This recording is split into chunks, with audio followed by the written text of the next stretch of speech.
नवी मुंबई बॉम्बस्फोटाने उडवण्याची धमकी, 34 वर्षीय व्यक्तीविरोधात गुन्हा दाखल।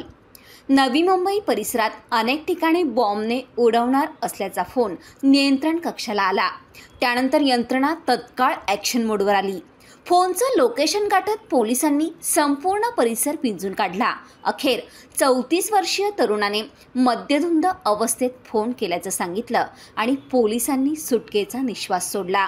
या प्रकरणी ख्रिस्तोफर अँथोनी डायक या 34 वर्षीय युवकावर कोपरखैरणे पोलीस ठाण्यात गुन्हा दाखल झाला असून त्याला चौकशीसाठी पोलिसांनी नोटीसही बजावली आहे। 1 डिसेंबरला पहाटे 5:15 वाजेच्या सुमारास नवी मुंबई शहरात अनेक ठिकाणी बॉम्ब ब्लास्ट होणार आहे असा फोन पोलीस नियंत्रण कक्षाला आला होता।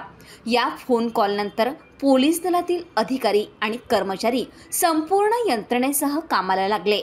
फोन करणाऱ्या इसमाचा शोध घेत असताना ख्रिस्तोफर अँथोनी डायस याने फोन केल्याची माहिती पोलीस पथकाला मिळाली। पोलिसांनी त्याला ताब्यात घेत चौकशी केली असता त्याने मद्यप्राशन करून पोलीस नियंत्रण कक्षाला बॉम्ब संदर्भात खोटी माहिती दिली असल्याचं समोर आलं। या ख्रिस्तोफर विरोधात कोपरखैरणे पोलीस ठाण्यात गुन्ह्याची नोंद झाली असून त्याला चौकशीसाठी उपस्थित राहण्याची नोटीसही पोलिसांनी बजावली आहे। ब्युरो रिपोर्ट, कोकण संध्या न्यूज, पनवेल।